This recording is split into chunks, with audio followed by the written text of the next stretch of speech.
Shalom Bapak Ibu sekalian, seluruh jemaat GBI Kebun Siri yang dikasihi Tuhan. Hari ini tanggal 19 April kita akan masuk kembali ke ibadah online. Dan minggu lalu kita merayakan Paskah, yaitu merayakan kebangkitan Tuhan Yesus.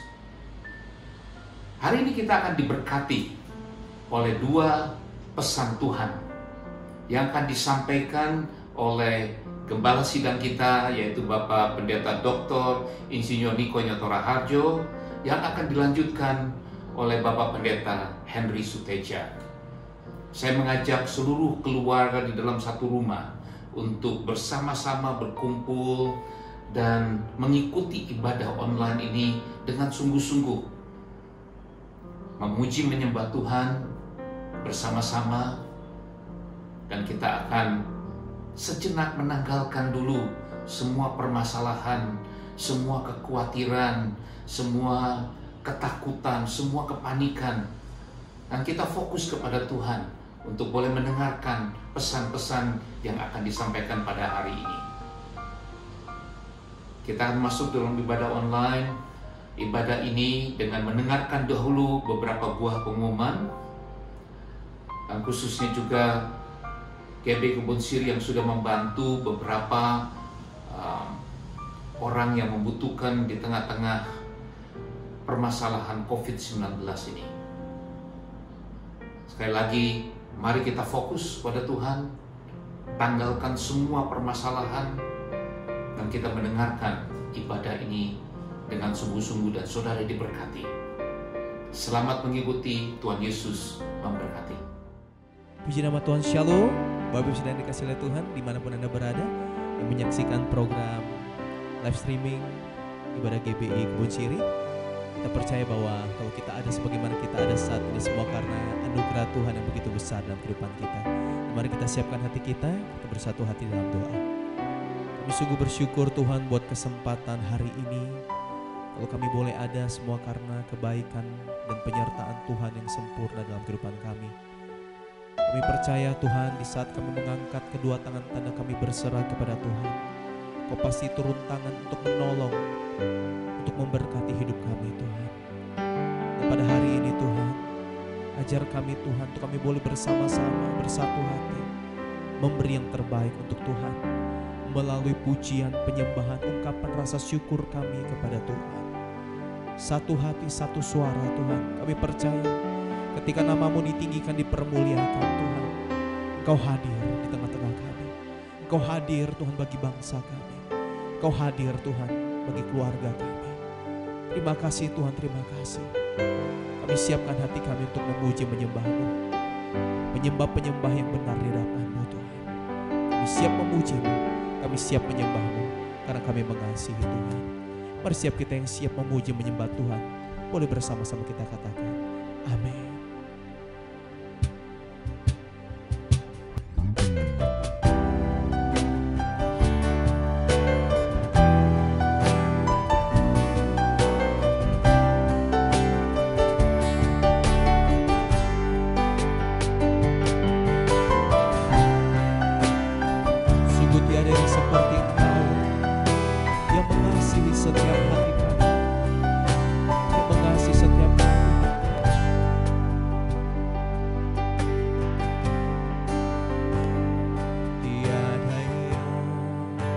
Seperti Engkau, begitu mengasihiku. Kau Tuhan sanggup menjawab semua seru doaku.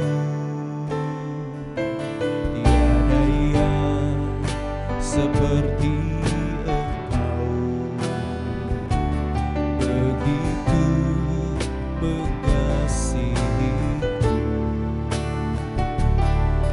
Tuhan sanggup melawan seluruh kehidupanku.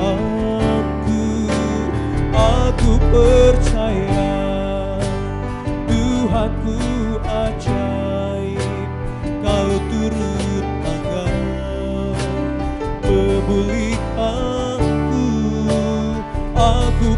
percaya Tuhanku dahsyat, Kau turut tanggap memberkatiku.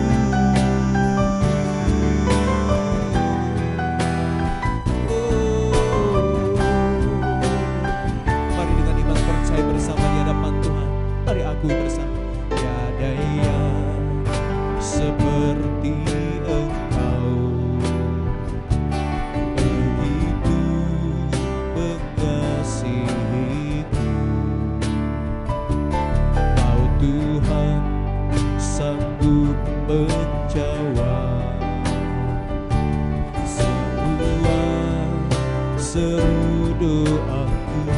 Tiada yang seperti Engkau, Tiada yang seperti Engkau,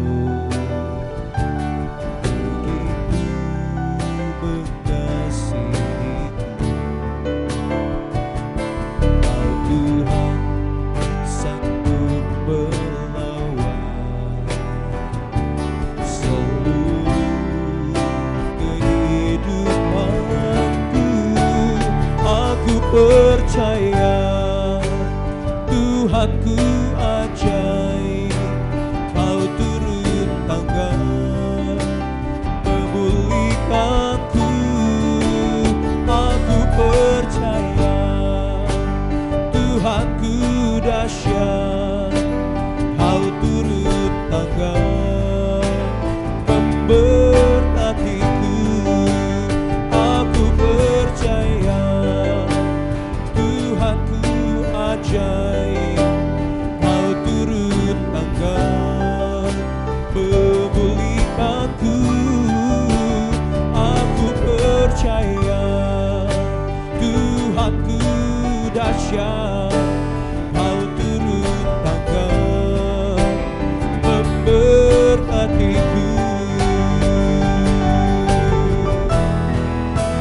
Aku percaya Tuhanku ajaib, Kau turut tanggap memulihkanku.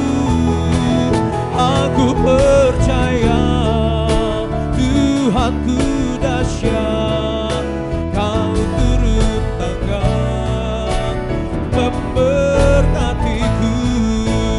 Aku percaya Tuhanku ajaib, Kau turut tanggap memulihkanku. Aku percaya Tuhanku dahsyat, Kau turut tanggap memberkatiku. Kau turut tanggap memberkatiku. Kau turut tanggap memberkatiku.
layak Kau Tuhan,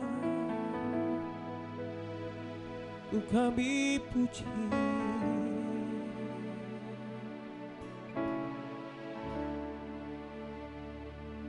Layaklah Kau Tuhan, dipuji dan disembah dengan segenap hatiku.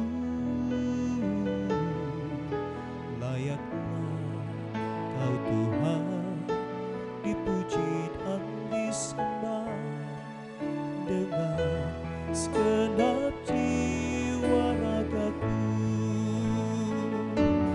Layaklah Kau Tuhan, dipuji dan disembah dengan segenap hatiku. Layaklah Kau Tuhan, dipuji dan disembah dengan segenap jiwa ragaku. Mari sambil angkat kedua tangan bersama-sama kita sembah. Layaklah Kau Tuhan, dipuji dan disembah dengan segenap hatiku. Layaklah Kau Tuhan, dipuji dan disembah dengan segenap jiwa ragaku. Dengan segenap jiwa ragaku. Dengan segenap jiwa ragaku.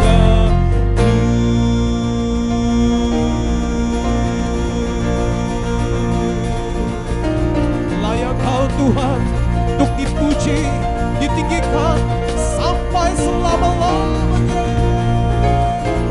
Haleluya, haleluya, haleluya, haleluya. Kami mengalami kebaikan-Mu, kami mengalami penyertaan-Mu yang sempurna dalam hidup kami.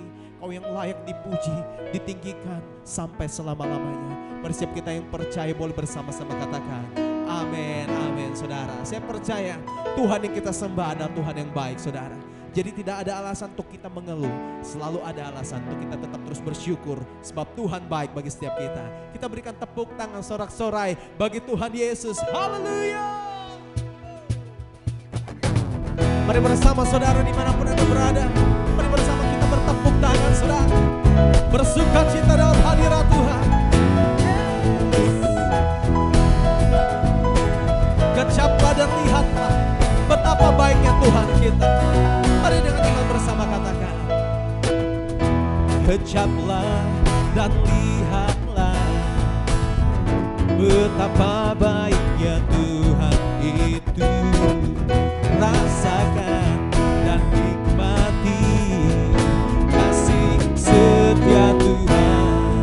Kecaplah, kecaplah dan lihatlah betapa baiknya Tuhan itu.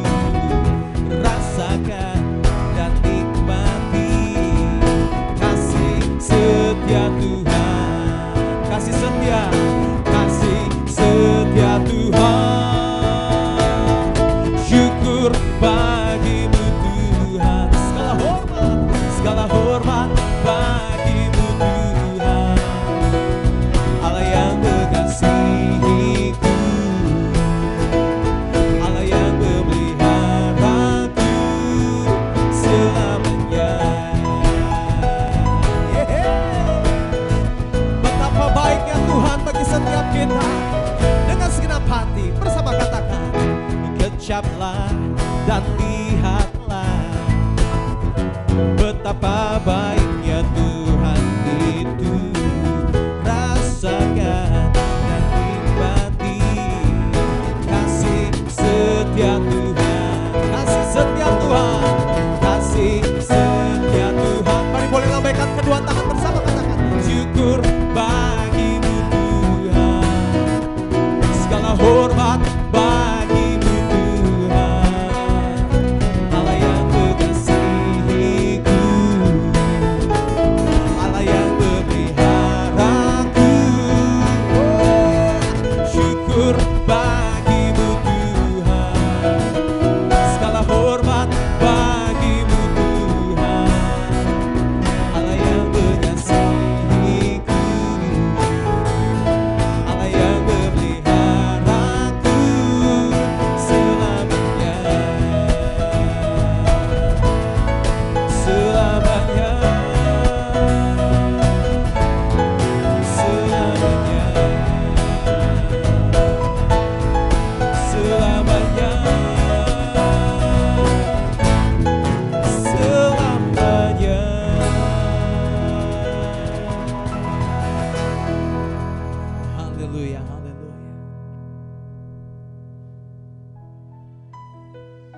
sungguh Kau Allah yang baik bagi setiap kami.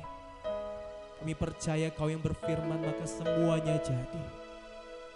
Kau yang bersabda Tuhan. Kami mau katakan datanglah kerajaan-Mu dan jadilah kehendak-Mu di bumi sama seperti di surga. Ini pengakuan iman kami. Kami percaya.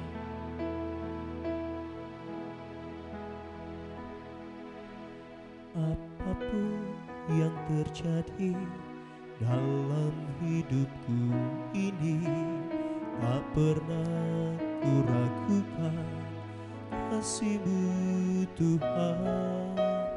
Lewat gunung yang tinggi, dalam lembah yang curam, tak pernah ku ragukan janji-Mu Tuhan. Kau berfirman dan sembuhkanku, Kau bersabda dan selamatkanku. Tiada yang mustahil bagi-Mu, Yesus, ku percaya padamu. Mari bersama kita akui di hadapan Tuhan. Apapun yang terjadi dalam hidupku ini, tak pernah ku ragukan kasih-Mu Tuhan. Lewat gunung yang tinggi, dalam lembah yang curam, tak pernah ku ragukan janji-Mu Tuhan. Kau berfirman dan sembuhkanku, Kau bersabda dan selamatkanku. Tiada yang mustahil bagi-Mu, Yesus, ku percaya padamu.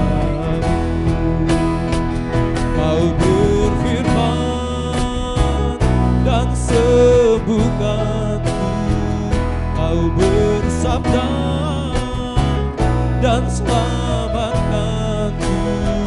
Tiada yang mustahil bagi-Mu, Yesus, ku percaya padamu. Kau berfirman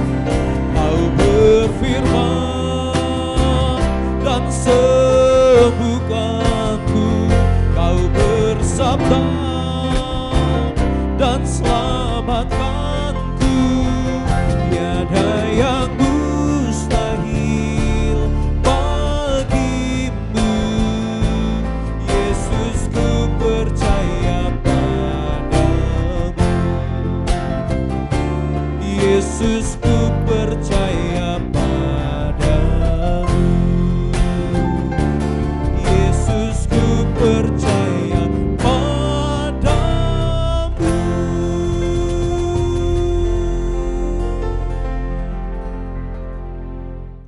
Alkitab berkata, Yesus mati karena dosa-dosa kita. Dia dikuburkan, tetapi pada hari yang ketiga Dia dibangkitkan. Sekarang kita merayakan Paskah, yang artinya kita merayakan kebangkitan Tuhan Yesus, yang artinya kita merayakan kemenangan Tuhan Yesus atas maut. Tuhan Yesus adalah pemenang. 1 Yohanes 2 ayat 6 berkata, barang siapa mengatakan bahwa ia ada di dalam Dia, ia wajib hidup sama seperti Kristus telah hidup. Tuhan menghendaki agar kita menjadi pemenang. Menang terhadap dosa, menang terhadap iblis, menang terhadap daya tarik dunia, menang terhadap sifat kedagingan kita, supaya kita masuk surga.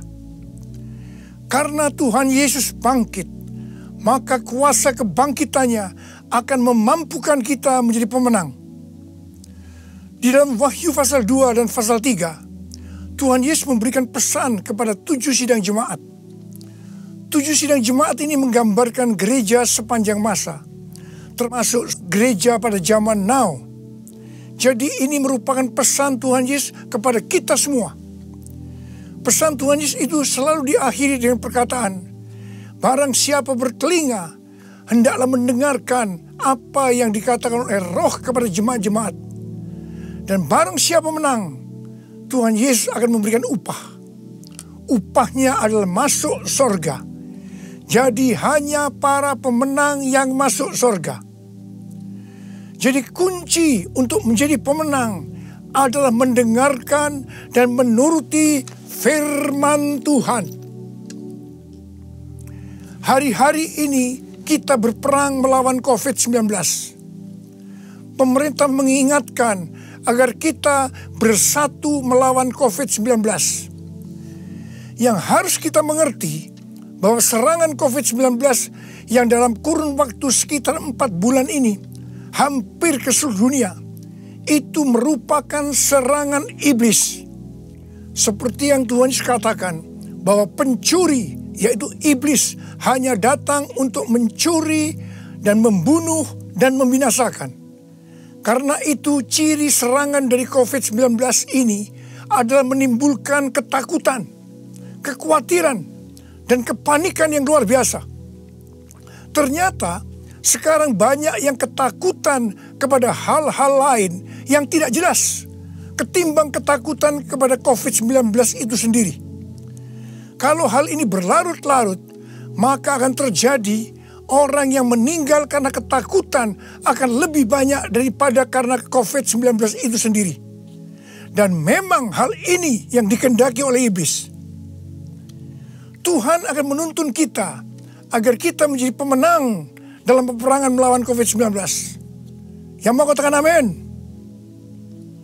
Yang pertama, agar kita menjadi pemenang, yaitu dengan melakukan seperti yang terdapat dalam Yesaya 30 ayat 15 yang berkata, dengan bertobat dan tinggal diam, kamu akan diselamatkan. Dalam tinggal tenang dan percaya terletak kekuatanmu. Jadi untuk menang melawan COVID-19, kita harus bertobat. Kita harus koreksi diri. Dan kita minta ampun kepada Tuhan. Dan berjanji kepada Tuhan bahwa kita tidak akan melakukan hal-hal itu lagi. Kita juga harus tinggal tenang. Dan percaya Tuhan Yesus mampu dan mau menolong kita. Hal yang kedua, agar kita menjadi pemenang, yaitu kita harus melakukan sesuai dengan apa yang tertulis dalam 2 Tawarikh 7 ayat 13 dan 14 yang berkata, bahwa kalau kita melihat Tuhan menutup langit sehingga tidak ada hujan, dan Tuhan menyuruh belalang memakan habis hasil bumi, di mana ini berarti krisis ekonomi. Juga kalau kita melihat Tuhan melepaskan penyakit sampar di antara umat Tuhan, di mana ini berbicara tentang COVID-19, maka Tuhan meminta kepada kita agar kita merendahkan diri, berdoa, mencari wajah Tuhan, dan berbalik dari jalan-jalan yang jahat. Kalau itu kita lakukan, Tuhan berjanji bahwa Tuhan akan mendengar dari sorga doa-doa kita, dan akan mengampuni dosa kita, dan akan memulihkan negeri kita Indonesia yang tercinta. Kita menjadi pemenang melawan COVID-19. Hal yang ketiga, agar kita menjadi pemenang adalah menangking COVID-19. Tuhan berkata kepada saya bahwa untuk melawan balik serangan COVID-19 yang menimbulkan ketakutan, kekhawatiran dan kepanikan, maka kita harus menghardik COVID-19 seperti Tuhan Yesus menghardik badai yang dahsyat. Seperti pada waktu itu dengan berkata, diam, tenanglah. Kalau Tuhan Yesus berkata kepada saya untuk melakukan ini, maka ini berarti bukan hanya untuk saya saja, tetapi saya diminta untuk menyampaikan kepada saudara. Karena itu, mari saya akan mengajak saudara sekarang untuk bersama-sama menghardik COVID-19 dengan berkata, dalam nama Yesus, dalam nama Tuhan Yesus, diam, tenanglah. Harap dicatat, apa yang kita lakukan ini alkitabiah. Karena Tuhan Yesus berkata dalam Yohanes 14 ayat 12, aku berkata kepadamu, sesungguhnya barang siapa percaya kepadaku, ia akan melakukan juga pekerjaan-pekerjaan yang aku lakukan. Bahkan pekerjaan-pekerjaan yang lebih besar daripada itu. Sebab aku pergi kepada Bapa. Selama 14 tahun, saya melakukan 318 kali kebaktian kesembuhan ilahi. Tuhan selalu menyuruh saya untuk menghardik penyakit-penyakit yang datang menyerang kita dalam seluruh aspek kehidupan kita. Kalau berbicara tentang penyakit, itu bukan penyakit secara fisik saja, tetapi juga secara mental atau kejiwaan. Seperti ketakutan, kebingungan, tidak tahu apa yang harus diperbuat, depresi. Juga penyakit yang menyerang hubungan suami istri, hubungan orang tua dan anak, hubungan antar keluarga. Juga penyakit yang menyerang ekonomi. Setiap kali saya akan menghardik di dalam nama Tuhan Yesus. Dan ternyata banyak yang disembuhkan dan banyak orang yang diselamatkan. Setiap kali saya KKR, firman Tuhan yang saya sampaikan pasti tentang Injil. Sesuai dengan Markus 16 ayat 15 sampai dengan 18. Bahwa mujizat dan kesembuhan adalah tanda-tanda yang menyertai orang yang menginjil. Jadi kesembuhan yang terjadi itu dilakukan oleh Tuhan Yesus sendiri karena saya memberitakan Injil. Hal yang keempat, agar kita menjadi pemenang adalah melakukan seperti yang Daud lakukan. Pada zaman Raja Daud, Tuhan pernah menghukum orang Israel dengan penyakit sampar. Ada 70.000 orang yang mati. Tulah sampar ini berhenti setelah Daud melakukan dua hal. Yang pertama, Daud bertobat, minta ampun sungguh-sungguh kepada Tuhan. Dan yang kedua, Daud membuat mezbah dengan membayar harganya. Jadi pada waktu Daud membuat mezbah di tanah Araunah, orang Yebus itu, Araunah berkata kepada Daud bahwa dia yang akan menanggung semua biaya pembuatan mezbah dan untuk korban bakaran. Tetapi Daud menolak. Dan dia berkata bahwa dia akan membuat mezbah dengan cara membayar harganya. Saya percaya COVID-19 akan dikalahkan kalau gereja-gereja Tuhan membuat mezbah doa, pujian, dan penyembahan dengan membayar harga. Yaitu gereja harus hidup dalam kesatuan hati, unity. Jadi gereja jangan saling menyerang. Gereja jangan saling menyalahkan. Gereja jangan saling menjelekkan. Gereja jangan saling menghakimi. Mari kita melakukan seperti yang pemerintah anjurkan, yaitu bersatu melawan COVID-19.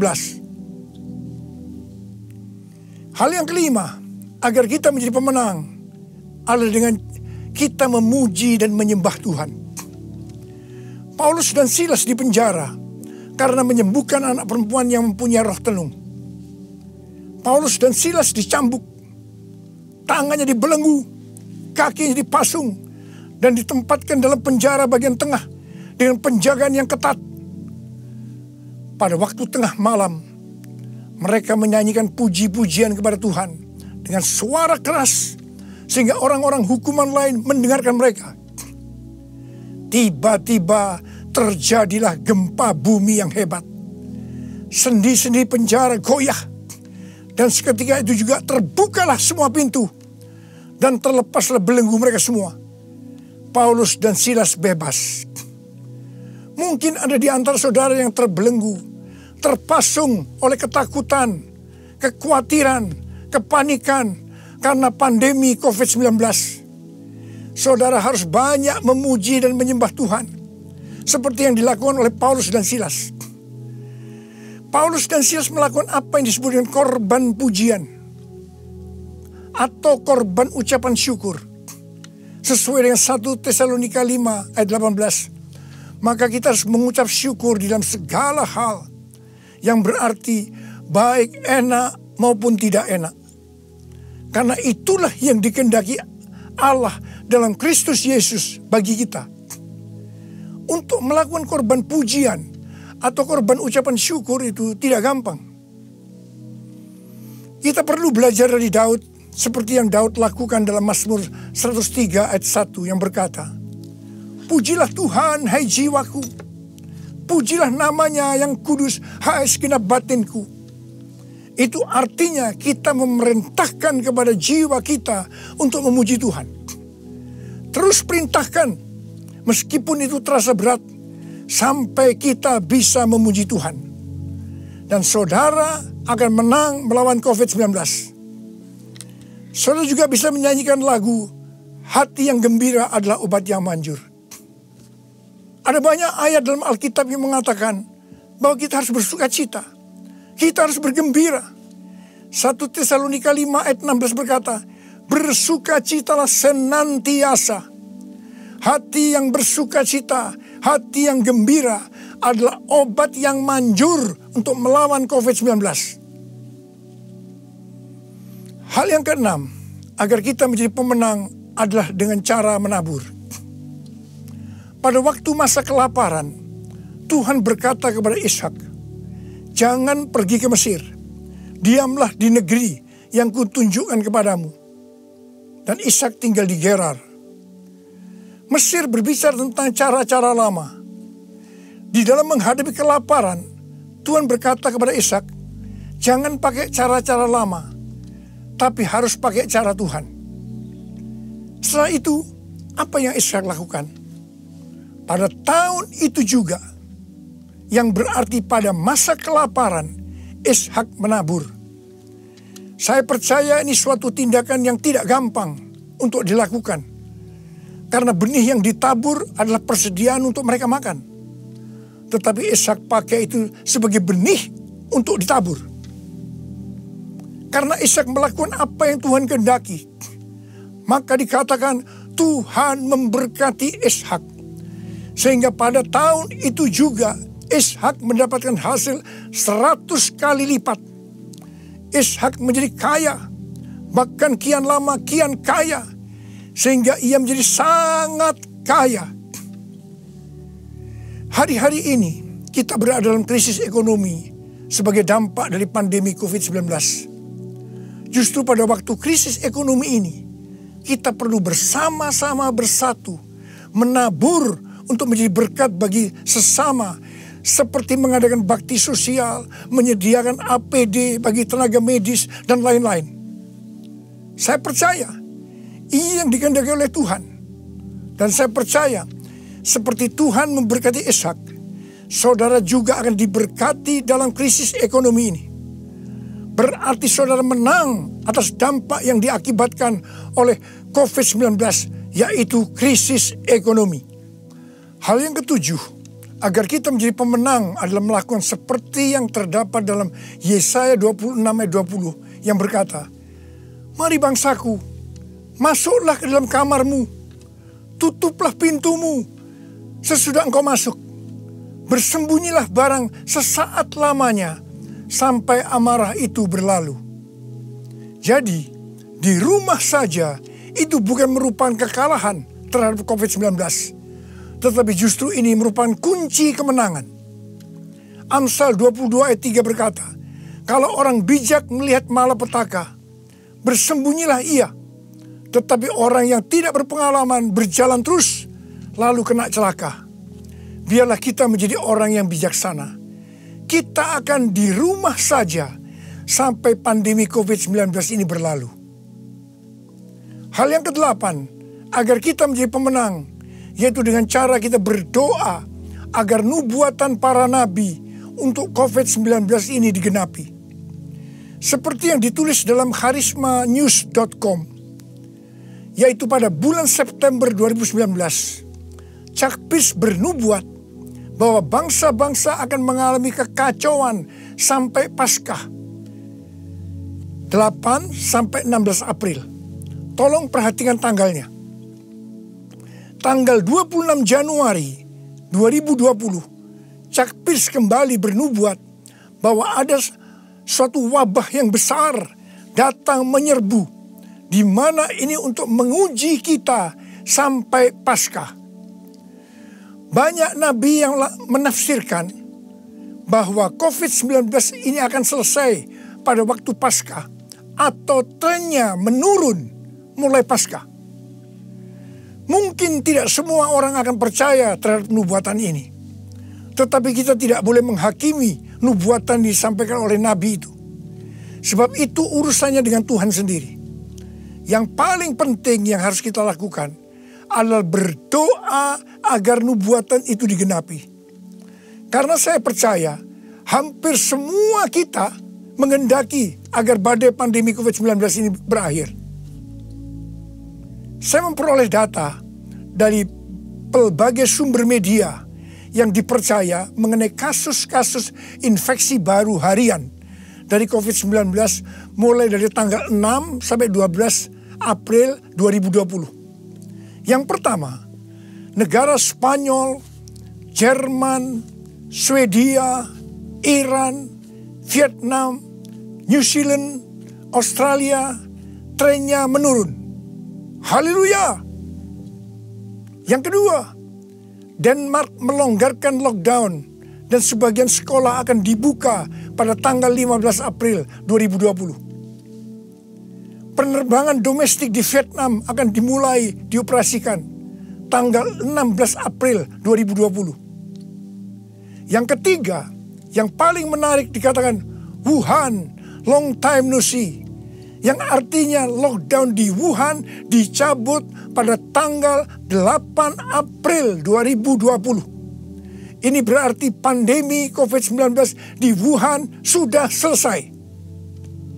Dengan melihat data ini, kita pasti akan bisa mengatakan bahwa nubuatan dari Chuck Pierce digenapi. Amin. Hal yang kesembilan, agar kita menjadi pemenang, adalah perkatakan Mazmur 91. Seperti yang Rasul Paulus katakan, karena aku percaya, maka aku berkata-kata.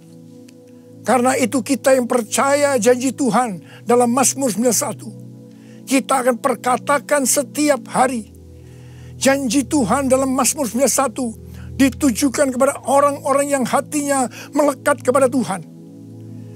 Terhadap orang yang hatinya melekat kepada Tuhan, Tuhan berkata, engkau jangan takut terhadap kedahsyatan malam, terhadap panah yang terbang di waktu siang, terhadap penyakit yang sampar yang berjalan di dalam gelap, terhadap penyakit menular yang mengamuk di waktu petang.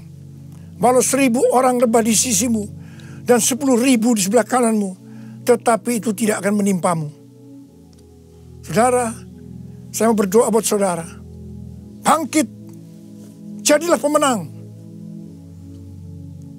Mari angkat tangan saudara. Saya mau berdoa buat saudara. Oh,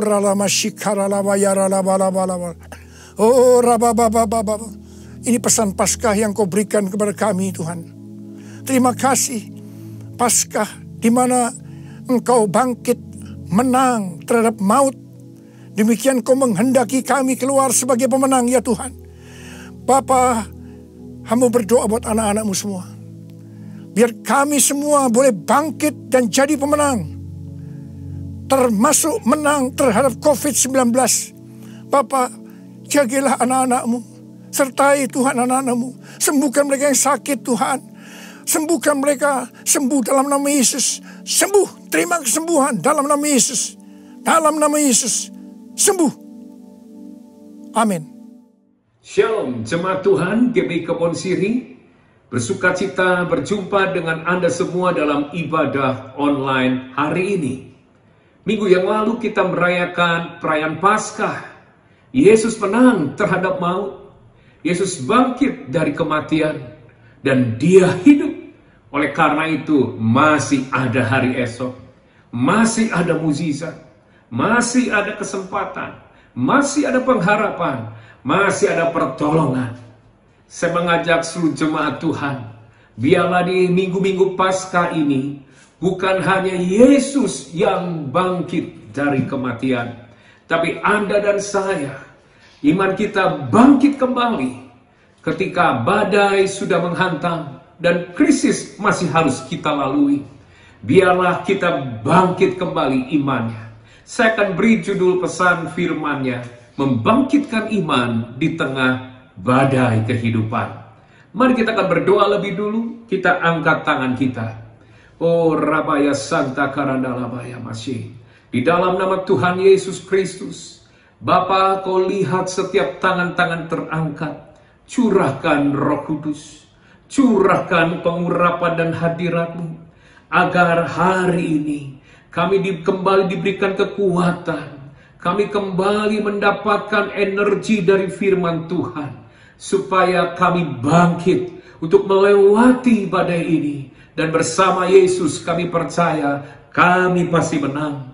Kami akan melihat di balik badai ada pelangi kasih Tuhan ketika kami menetapkan hati kami untuk bangkit iman kami bersama Tuhan Yesus. Terima kasih, urapi hamba-Mu, urapi semua umat Tuhan yang mengikuti ibadah online ini. Dalam nama Tuhan Yesus kami berdoa. Haleluya, amin. Saya akan memulai dengan satu kisah yang menjadi berkat buat saya. Hari-hari ini kita melihat sebuah merek mobil Mazda yang menjadi banyak hal yang menarik masyarakat internasional. Tetapi siapakah pendiri Mazda? Pada berpuluh-puluh tahun yang lalu, pendiri Mazda bernama Jujiro Matsuda. Jujiro Matsuda ketika berulang tahun ke-70, tepat tanggal 6 Agustus tahun 1945. Tapi di hari ulang tahunnya, tiba-tiba pesawat Amerika Serikat membom kotanya, yaitu kota Hiroshima, di mana di sana pabriknya berada dan seluruh keluarganya berada. Yang meninggal ada 140.000 orang. Tetapi saudara, apa yang terjadi? Jujiro Matsuda boleh lolos dari maut dan kematian di usia yang sudah lanjut, tepat di hari ulang tahunnya. Tetapi istri dan anak-anaknya mati. Banyak karyawannya mati, kotanya hancur, pabriknya hancur. Apa yang terjadi? Jujiro Matsuda ketika melihat kehancuran itu, tidak memakai menjadi alasan untuk dia menjadi lemah, untuk dia menjadi putus asa, untuk dia menjadi depresi. Tetapi justru memicu setiap kehancuran itu semangatnya untuk bangkit.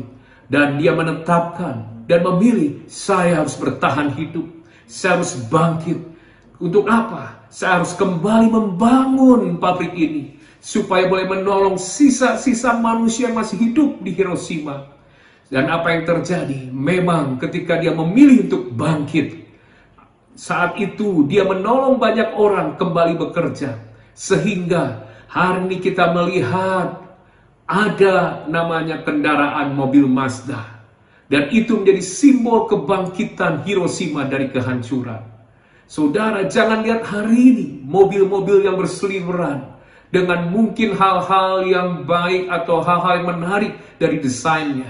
Tetapi lihat puluhan tahun sebelumnya, ada sebuah keputusan yang dibuat oleh seseorang yang sudah tua dan punya alasan untuk tidak mengerjakan apa-apa, hanya mengisi sisa hidup. Tapi dia tidak memakai itu. Dia memilih untuk kembali bangkit dan bersemangat dan berkarya. Saya percaya terlebih setiap kita semua, mari kita tetapkan, pilihlah untuk iman kita bangkit walaupun badai sedang menghantam Anda. Kita mau belajar dari satu tokoh dalam Alkitab bernama Paulus. Arti nama Paulus adalah small, kecil. Dia dihantam berbagai badai. Tapi ketika badai menghantam, imannya tidak menjadi runtuh.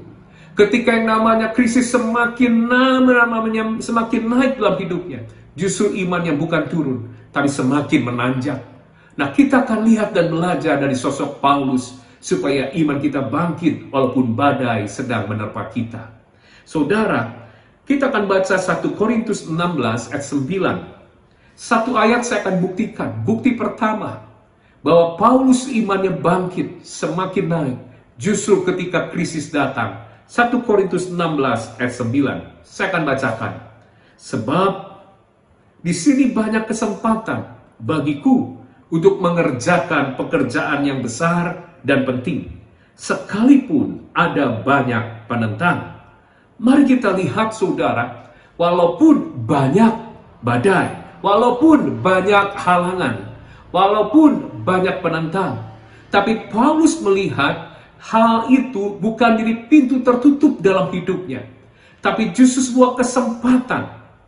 Kata kesempatan yang dipakai di ayat ini dalam bahasa aslinya menggunakan kata tura. Apa arti kata tura? Pintu masuk. Apa arti kata tura? Pintu terbuka. Oleh karena itu saudara, Paulus melihat setiap tantangan, setiap badai menghalangi langkah-langkah pelayanan bukan jadi pintu tertutup, tapi pintu terbuka baginya untuk melihat Tuhan datang menolongnya. Pintu terbuka untuk melihat Tuhan berkarya membentuk hidupnya. Untuk melihat pintu terbuka, melihat Tuhan hadir di dalam hidupnya. Dia mengalami Yesus. Sehingga bukan hanya sebuah story, kata orang, cerita soal Yesus. Tapi dia alami sendiri glory, kemuliaan. Saya percaya, itulah bukti pertama. Paulus imannya besar ketika badai datang. Ketika tantangan ada, justru bukan pintu tertutup baginya, tapi pintu surga yang terbuka. Pertolongan Tuhan akan segera datang. Hari ini saya tidak tahu keadaanmu. Mungkin kau menghadapi ada bagian-bagian dalam kehidupan, realita yang ada. Engkau sedang sakit, bahkan sakit yang mengarah simptom-simptom yang mirip dengan gejala COVID-19. Mungkin juga ada yang namanya realitanya. Saat ini keuanganmu menghadapi krisis. Realitanya, kita melihat sebentar lagi hari raya Lebaran. Biasanya omset naik, usaha terus menanjak. Tapi sekarang semua close. Realitanya, pembayaran harus tetap dibayarkan, tetapi pemasukan tidak ada. Realitanya, yang ada adalah stres, tekanan. Tapi biarlah umat Tuhan, waktu Anda menghadapi itu belajar seperti Paulus. Jangan Anda melihat sebagai hidup yang tertutup, kesempatan yang tertutup, segala sesuatu pertolongan tertutup. Tapi Paulus berkata, itu kesempatan, pintu terbuka. Untuk aku melihat Tuhan mengerjakan pekerjaan dahsyat dalam hidup kita. Untuk aku melihat Tuhan berkarya lewat hidup kita, mengerjakan pekerjaan Tuhan yang akan terjadi di balik badai ini. Mari jemaat Tuhan, kita bangkit iman kita. Kita melihat semua tantangan menjadi pintu terbuka dan pintu masuk untuk Allah bekerja dan mempersiapkan sesuatu yang indah di balik semua badai ini. Bukti yang kedua, mari kita lihat bahwa Paulus memiliki iman yang bangkit ketika badai datang. Galatia 6 ayat ke-17. Kita akan baca bersama-sama. Selanjutnya, janganlah ada orang yang menyusahkan aku, karena pada tubuhku ada tanda-tanda milik Yesus. Saudara, apa yang dimaksud dengan tanda-tanda milik Yesus yang tubuh Paulus miliki? Dalam bahasa aslinya, kata tanda-tanda itu menggunakan kata stigma.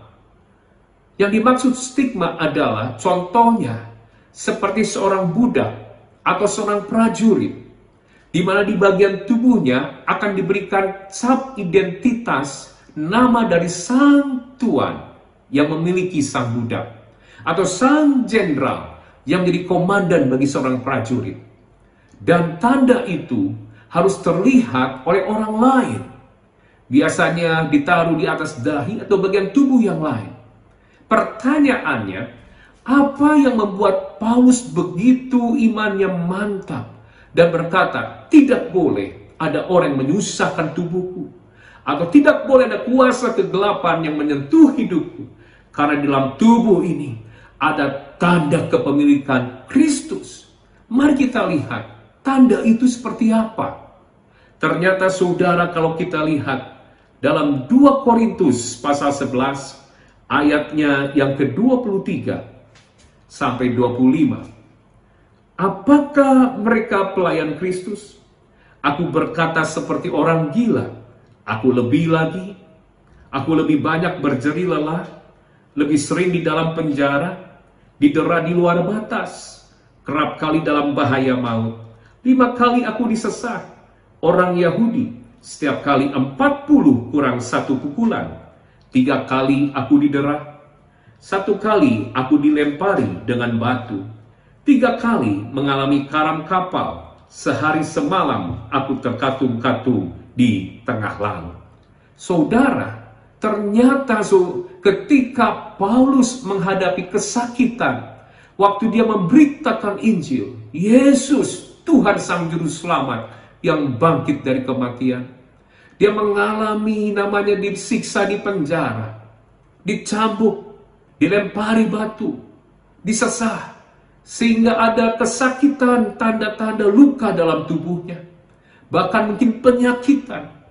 Setiap tanda luka, kesakitan yang dia derita, atau penyakitan yang harus dia hadapi karena pemberitaan Injil, Paulus tidak melihatnya sebagai sebuah intimidasi dalam hidupnya.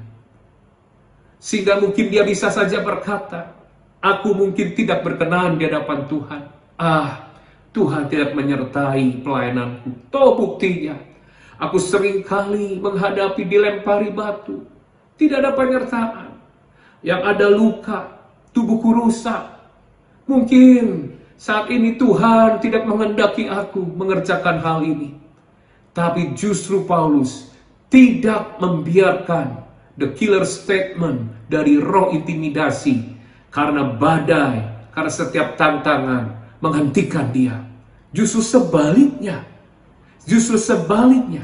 setiap sakit yang dia derita, setiap kepenyakitan yang harus dia namanya pikul, justru dia katakan sebagai stigma, cap, tanda bahwa lihat dalam tubuhku ada luka-luka seperti itu. Aku artinya milik Yesus. Luar biasa. Nah sekarang, apa aplikasi dalam hidup saudara dan saya? Karena mungkin di antara kita belum pernah ada yang dilempari batu karena memberitakan Injil.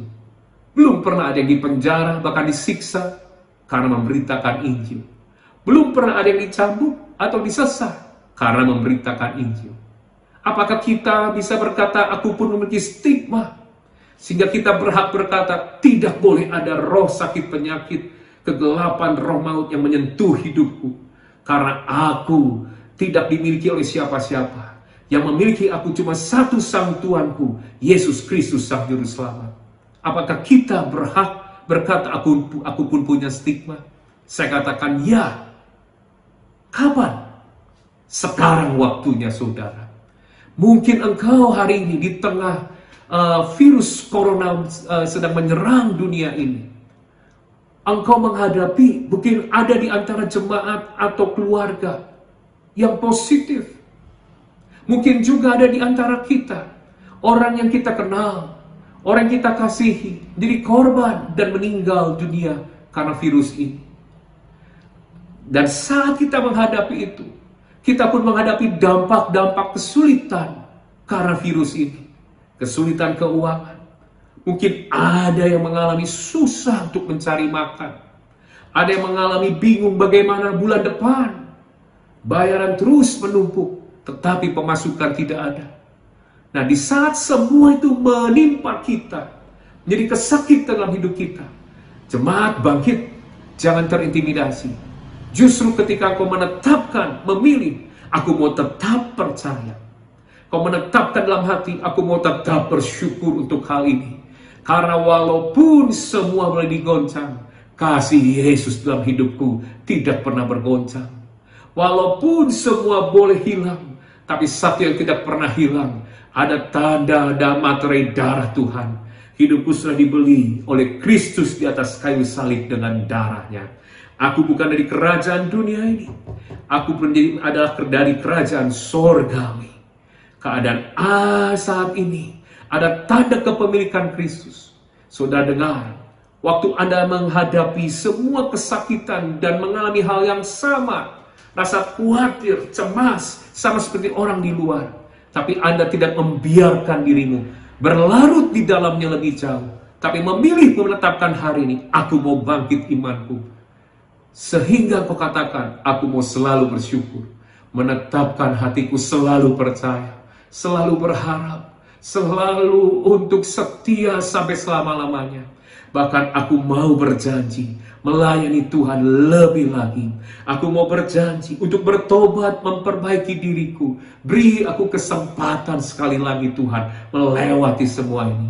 Kalau Anda bangkit ketika menghadapi hantaman badai ini dengan sikap seperti tadi, maka sikap itulah, keputusan hati itulah yang menjadi sebuah stigma dalam tubuhmu. Sehingga sorga, Kristus Yesus berkata, ini anak-anakku. Ada tanda kepemilikan Kristus, cap stigma, karena mereka tidak menyerah. Mereka ketika dihantam dan mengalami hal yang sama seperti orang di luar, toh yang membedakan mereka tetap setia, mereka tetap percaya, mereka tetap beribadah, mereka tetap bersyukur, mereka tetap melayani, dan tetap menjadi berkat di saat mereka menghadapi kesulitan. Biarlah itu yang akan menjadi stigma yang akan Yesus katakan kepada alam roh. Ada stigma dalam gereja Tuhan, tanda kepemilikan, mereka milikku. Sehingga hari ini kita boleh sepakat berkata, stop, tidak boleh ada yang menyusahkan tubuh ini, karena aku milik Yesus Kristus. Saudara, itulah bukti-bukti iman Paulus justru naik dan bangkit ketika badai datang. Mari kita jauh lebih lagi. Apa menjadi sumber iman bagi Paulus sehingga dia bisa bangkit ketika justru badai terus menekan dia? Nah, ternyata saudara, kita harus mempelajari. Paulus tidak pernah membuat pengalaman di masa lalu menjadi dasar imannya. Paulus tidak pernah membuat kepandaian, pengetahuan, pendidikan di masa lalu. Dia diajar oleh ahli kitab Gamaliel menjadi dasar imannya. Paulus tidak pernah berbangga dengan pelayanan yang berdampak besar dan nama besar menjadi dasar imannya. Tetapi ada satu dasar iman Paulus. Mari kita akan lihat di dalam Filipi 3 ayat ke-10. Kita akan baca bersama-sama Filipi 3 ayat ke-10. Yang ku kehendaki ialah mengenal Dia dan kuasa kebangkitannya dan persekutuan dalam penderitaannya, di mana aku menjadi serupa dengan Dia dalam kematiannya. Salah satu versi Inggris berkata, the only thing that I want is to know Christ and to know the power of His resurrection. Hanya satu hal saja yang aku inginkan. Jelas, hanya satu hal saja yang aku kejar. Satu hal saja di fokus. Satu hal saja di passion. Aku ingin mengenal Yesus Kristus. Aku ingin mengenal kuasa kebangkitannya. Aku ingin menjadi serupa dengan kematiannya. Wow, luar biasa saudara.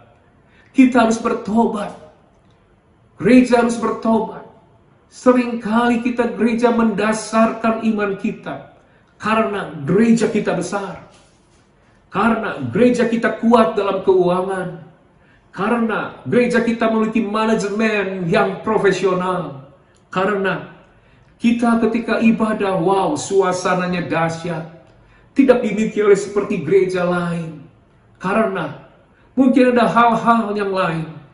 Kita mendengar ada banyak khotbah-khotbah yang memberikan inspirasi pencerahan. Oh, itu baik. Tetapi saya katakan, kalau dasar imanmu hanya ditaruh kepada khotbah-khotbah yang hanya memotivasi imanmu, menginspirasi imanmu saja, saya katakan badai yang besar ini tidak akan sanggup untuk kita pikul.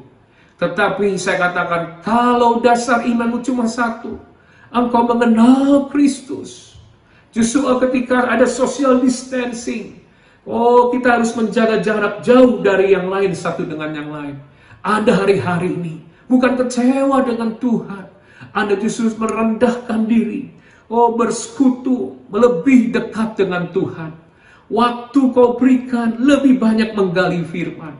Nah, saya percaya kalau itu menjadi dasar iman kita, Anda iman akan kuat karena pengenalan akan Kristus.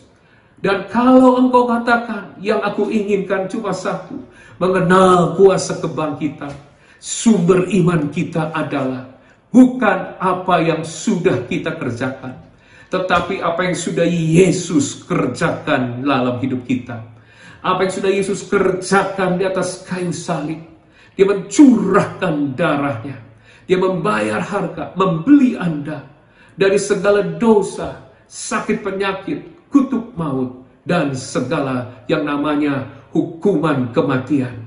Tetapi juga apa yang sudah Yesus kerjakan 3 hari setelah kematian, dia bangkit, dia hidup. Dan dia saat ini, rohnya ada tinggal, dianugerahkan, tinggal dalam tubuh kita yang terbatas, yang lemah ini. Sehingga saudara, Paulus berkata, ini rahasia imanku. Tidak ada yang kuinginkan, hanya aku semakin mengenal Yesus dan kuasa kebangkitannya. Ayo kita bertobat. Mari kita sama-sama bertobat. Seringkali kita hanya mengingat apa yang Yesus sudah kerjakan di kayu salib dan kebangkitannya. Hanya di minggu-minggu Paskah, atau hanya di waktu perjamuan kudus. Tetapi maukah kita setiap pagi, kalau Yesus masih memberikan kita kesempatan untuk hidup, ayo kita duduk di bawah kaki salib Tuhan. Karena Paulus menjadikan kaki salib Yesus menjadi the secret place, tempat rahasia Paulus untuk mendapatkan energi yang baru, untuk melalui kehidupan yang baru, walaupun penuh dengan tantangan dan segala malapahaya. Paulus memiliki the secret place di bawah kaki salib Tuhan, untuk dia dipulihkan di saat dia hancur, untuk dia disembuhkan di saat dia sakit. Mau tidak? Setiap pagi, saudara, ketika kita bangun pagi, kita mulai dan katakan, Tuhan Yesus, saat ini tempat terindah yang sedang aku diami adalah hadirat Tuhan di bawah kaki salib-Mu. Aku memandang apa yang sudah Yesus kerjakan. Engkau mati di kayu salib, mencurahkan darah-Mu, menebus hidupku. Terima kasih Tuhan. Kau mengaruniakan roh kebangkitan dalam tubuh yang lemah ini. Hari ini, aku akan memulai hari ini dengan kuasa kebangkitan. Saya percaya kalau dasar imanmu adalah itu, yaitu yang sudah Yesus kerjakan di kayu salib, bangkit dan hidup. Imanmu akan menjadi iman yang besar. Kau akan bangkit karena kita tidak mendasarkan iman kita hanya kepada self-confidence. Seringkali banyak gereja terlalu over self-confident karena memiliki banyak kehebatan dalam hidupnya. Semua digoncang saat ini saudara. Pendeta digoncang, gereja digoncang. Kita mengalami hal yang sama seperti dunia alami. Tapi membuat kita beda yang tak tergoncangkan, yang tidak dimiliki oleh dunia adalah kuasa kebangkitan. Ada roh kebangkitan dalam diri kita. Oleh karena itu mari Bapak Ibu, hari ini tetapkan, pilihlah, saya akan bangkit imanku. Karena Yesus sudah bangkit dari kematian. Saya diberkati saudara, ada satu penelitian. Sebab ilmu pengetahuan berkata bahwa burung tidak bisa terbang di atas ketinggian 25.000 kaki. Karena di sana udara menipis hanya 10%. Tapi tahun 1956 ada satu orang pelatih atau guide yang berhasil memimpin orang buta pertama, Hillary, mencapai puncak Everest, Himalaya. Saat itu orang itu melihat bahwa ada sekelompok angsa yang terbang di atas ketinggian puncak Himalaya, 8.000 meter lebih. Jadi ini berarti burung itu mematahkan apa yang selama ini dikatakan pengetahuan. Dan apa yang tidak sanggup dilakukan oleh burung-burung yang lain. Dan burung ini adalah angsa kepala bergaris. Diteliti tahun demi tahun oleh para ilmuwan. Sehingga ada yang membedakan. Kenapa burung ini sanggup terbang tinggi sekali di atas 25.000 kaki. Di saat udara hanya 10%. Oksigen hanya 10%. Dan melampaui puncak Himalaya. Ternyata yang membuat dia beda dengan burung-burung lain adalah darahnya. Darah dari burung ini bisa menyerap oksigen lebih banyak dari yang lain. Wow, sungguh indah. Sekelompok angsa berkepala bergaris, dia berkembang biak. Tempat asalnya di Mongolia. Tapi ketika musim kesulitan, musim ekstrim dingin menimpanya, Tuhan sudah mengaruniakan kepadanya darah yang berbeda dengan yang lain. Sehingga dimampukan dia terbang. Terbang tinggi, saudara. Dan waktu dia bermigrasi ke China dan India, di hadapannya kembali dia menghadapi gunung tertinggi di dunia, Himalaya atau Everest. Yang sudah menaklukkan, membuat para pendaki-pendaki hebat ratusan meninggal. Tapi bagi burung ini, itu gunung di depan tertinggi yang sudah menaklukkan banyak orang. Bukan sebuah halangan. Dia justru terbang melampaui dan lebih tinggi dari gunung Himalaya. Tuhan sudah mengaruniakan kepadanya darah yang berbeda. Saya percaya terlebih kepada kita anak-anaknya. Lebih daripada kepada angsa-angsa ini. Ketika musim kesulitan tiba, musim bahaya sedang kita jalani, Tuhan sudah mengaruniakan darah yang berbeda. Darah kita sama merah dengan orang di luar sana, yaitu warnanya merah. Tetapi ada satu darah yang berbeda yang mengalir dalam hidup kita, yaitu darah domba Allah, Tuhan Yesus Kristus. Oleh karena itu, biarlah itu menjadi sumber iman kita. Dan memutuskan Anda, hari ini aku akan terbang lebih tinggi dari badai virus corona ini. Dan bersama Yesus, aku akan berhasil melewati ini. Bersama Yesus, aku akan menang. Bersama Yesus, realita memang aku tidak tahu apa yang harus kulakukan ke depan. Tetapi bersama Yesus, aku tetap percaya. Tuhan menyertai setiap langkah-langkah kita di tengah kesulitan. Bersama Yesus, Roma 8 ayat 28, aku katakan, Tuhan turut bekerja dalam segala sesuatu mendatangkan kebaikan bagiku. Aku mau bangkit walaupun hari-hari ini ada di antara kita. Tubuhnya sedang sakit. Tapi karena kuasa kebangkitan, aku percaya Roma 8 ayat 11. Allah yang sudah membangkitkan Kristus dari antara orang mati. Dan kalau roh Allah itu tinggal dalam tubuh ini, maka tubuh yang mati sekalipun akan bangkit dan hidup. Tubuh yang lemah, iman yang sedang runtuh, mungkin mental yang sedang namanya tergeletak. Karena ada roh kebangkitan, aku percaya, aku memilih hari ini, menetapkan bersama Yesus, aku akan bangkit imanku. Oleh karena itu saudara, mari saya akan berdoa.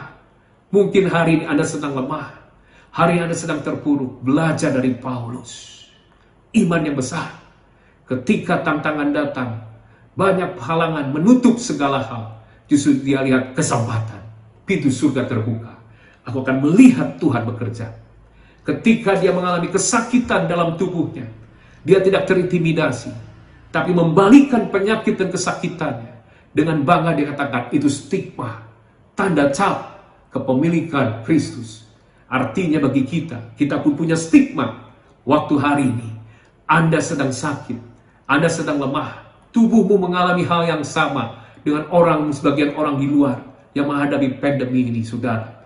Tapi Anda menetapkan untuk bangkit, tetap bersyukur, tetap memuji Tuhan, tetap memuliakannya. Maka Tuhan berkata, ada stigma lewat responmu, lewat sikapmu. Apa sumber imannya? Kuasa kebangkitan, persekutuan pengenalan akan Kristus. Itu menjadi dasar iman kita. Bukan orang lain, bukan pendeta besar, bukan kedekatan kita dengan orang-orang rohaniawan, tetapi kedekatan kita dengan Sang Sumber Hayat Kristus Yesus dan sumber kebangkitan. Amin. Saya mengajak kita berdoa. Mari angkat kedua tanganmu. Oh haleluya. Oh Rabba Santa Karadalama Yasya. Di dalam nama Tuhan Yesus, Bapa lihat umat Tuhan. Dimanapun mereka berada, yang sedang mengikuti ibadah online ini. Mungkin di antara mereka ada yang sedang lemah tubuhnya. Ada yang sedang sakit. Menghadapi krisis, bahkan kritis kehidupan. Krisis keuangan. Hari ini Tuhan, aku percaya di minggu-minggu Paskah ini, lewat kuasa kebangkitan Tuhan, sama seperti Paulus, badai datang, imannya bangkit. Aku minta pengurapan Roh Kudus turun ke setiap kami. Iman kami tidak jadi lemah, tapi sumber iman kami karena Yesus yang hidup. Maka kami memilih, aku mau bangkit. Aku mau tetap percaya, tetap bersyukur. Dan aku akan terbang lebih tinggi. Karena Tuhan sudah mengaruniakan darah yang mahal. Aku berbeda dengan orang di luar karena ada roh kebangkitan. Terima kasih Tuhan, materaikan umat Tuhan yang sakit disembuhkan, yang lemah dikuatkan. Perlindungan ilahi. Terlebih Tuhan tidak meninggalkan kami. Di tengah krisis dan titik terendah hidup kami, Tuhan Yesus tetap di sana. Akan menghantar kami melewati step by step, bahkan terbang lebih tinggi dari badai ini. Terima kasih Bapa, dan kami akan akhiri ibadah ini dalam nama Tuhan Yesus Kristus. Haleluya. Amin. Izinkan saya kembali berkata di minggu Paskah ini, selamat hari Paskah bagi seluruh umat Tuhan. God bless you dan salam revival. Kita persiapkan hati kita untuk kita masuk di dalam doa syafaat. Terima kasih Tuhan, kami mengucap syukur buat kami boleh melihat karya Tuhan dalam hidup kami. Hari demi hari, minggu demi minggu kami boleh melihat pertolongan Tuhan sempurna di dalam kesulitan. Kami diberikan jalan keluar. Terima kasih buat firman-Mu yang sudah disampaikan atas gembala sidang kami. Tuhan berkati gembala sidang kami di dalam setiap pelayanan, dimanapun hamba-Mu berada, penyertaan Tuhan sempurna, bahkan perlindungan Tuhan sempurna atas keluarga besarnya. Tuhan sertai hamba-Mu di dalam setiap penggembalaan GBI Gatsu Subroto. Kami juga bersyukur untuk Pendeta Hendy Suteja yang telah memberkati kami dengan firman Tuhan. Tuhan berkati hamba-Mu di dalam setiap pelayanan, dimanapun hamba-Mu berada. Perlindungan Tuhan sempurna, keluarga besarnya dilindungi, anak istrinya semua dijauhkan dari virus COVID. Bahkan jemaat Tuhan yang Tuhan percayakan atas hamba-Mu, Tuhan jaga dari virus-virus penyakit menular lainnya. Terima kasih Tuhan. Kami juga mengucap syukur untuk jemaat-Mu yang setia beribadah, mengikuti kebaktian live streaming. Tuhan berkati jemaat-Mu. Mereka keluarga demi keluarga, Tuhan berkati. Anak-anak yang bersekolah, Tuhan berikan hikmat kepintaran. Bahkan mereka yang bekerja mengalami masa-masa yang sulit, Tuhan berikan jalan keluar untuk masalah mereka. Mereka yang bisnis, mereka yang bertransaksi, berusaha, transaksi-transaksi mereka diberkati. Kesulitan-kesulitan yang mereka hadapi, Tuhan berikan jalan keluar. Terima kasih Tuhan, kami mengucap syukur juga. Kami berdoa untuk kota bangsa kami. Kami berdoa untuk pemimpin kota kami. Tuhan berkati pemimpin kota kami. Berikan kesatuan hati atas pemimpin-pemimpin kota kami, sehingga mereka memberikan satu solusi jalan keluar atas masalah COVID di kota kami, krisis di kota kami, bahkan atas bangsa kami berdoa. Presiden Jokowi Tuhan berkati, Wakil Presiden ada, seluruh menteri yang ada di kabinet, Tuhan berkati. Kesatuan hati, unity ada atas pemimpin-pemimpin negara kami, sehingga kami percaya melalui kesatuan unity mereka didapatkan solusi untuk menyelesaikan masalah bangsa ini. Bahkan Tuhan, kami selaku pendoa dari gereja berdoa syafaat atas bangsa ini. Kami berdoa, kami menghalau semua virus, sakit, penyakit, wabah, sampar, penyakit menular lainnya. Virus COVID kami halau dari bangsa ini. Bahkan krisis yang sedang menandai bangsa ini, kami halau dari bangsa ini. Dan kami boleh melihat kemuliaan Tuhan turun atas bangsa ini, terjadi pemulihan atas kota dan bangsa ini. Stabilitas politik, keamanan, semua dikendalikan oleh Tuhan. Nama Tuhan dipermuliakan atas bangsa ini. Terima kasih. Kalau sebentar kami akan menyelesaikan ibadah kami. Kami siap menerima yang terbaik dari Tuhan. Saudara diberkati hari ini dengan pesan Tuhan yang disampaikan. Mari kita angkat kedua tangan kita, arahkan hati kita untuk menerima berkat Tuhan. Saudara-saudara dikasih Tuhan, terimalah berkat kasih karunia yang berlimpah-limpah di Allah Bapa, di dalam Anak yang tunggal Tuhan Yesus Kristus, persekutuan yang manis dengan Roh Kudus, menyertai saudara-saudara mulai saat ini, hingga Tuhan Yesus datang kedua kali menjemput saudara-saudara di awan-awan, dan sampai selama-lamanya. Yang sudah diberkati sama-sama katakan, amin. Sampai jumpa kembali minggu depan. Tuhan Yesus memberkati. Kiranya Engkau memberkati aku berlimpah-limpah dan memperluas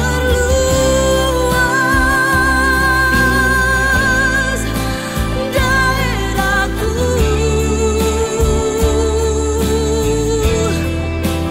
Dan kiranya tanganmu menyertai aku dan melindungi aku daripada malapetaka, sehingga kesakitan tidak menimpa aku.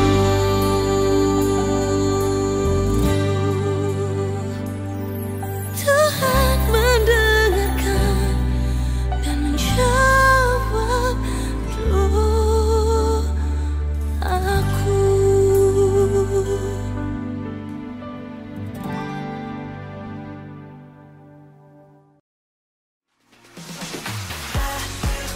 Terima kasih Anda telah mengikuti ibadah online pada hari ini. Kami mengajak Bapak dan Ibu untuk kembali mengikuti ibadah online minggu depan tanggal 26 April 2020. Firman Tuhan kali ini akan disampaikan oleh Bapak Pendeta Henry Suteja. Kami mengajak Bapak dan Ibu untuk sama-sama mengikuti doa puasa 40 hari dimulai dari tanggal 10 April hingga 28 Mei 2020 dengan pokok-pokok doa sebagai berikut. Even to wildest oceans you have spoken. GBI Kebon Siri telah menyalurkan bantuan kepada pengerja, jemaat, dan masyarakat di sekitar GBI Kebon Siri yang mengalami dampak dari COVID-19. Bantuan yang diberikan berupa sembako, hand sanitizer, makan siang untuk para ojek online, pemulung, anak jalanan, dan petugas kebersihan. Bagi Bapak dan Ibu yang rindu untuk memberikan bantuan diakonia bagi mereka yang mengalami dampak COVID-19, Anda dapat mentransfer ke rekening berikut ini.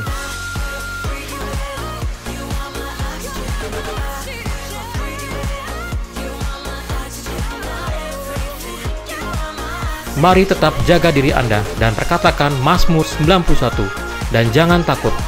Tuhan Yesus menyertai kita semua. Demikian GBI Kebon Siri News Flash minggu ini. Tuhan Yesus memberkati kita semua.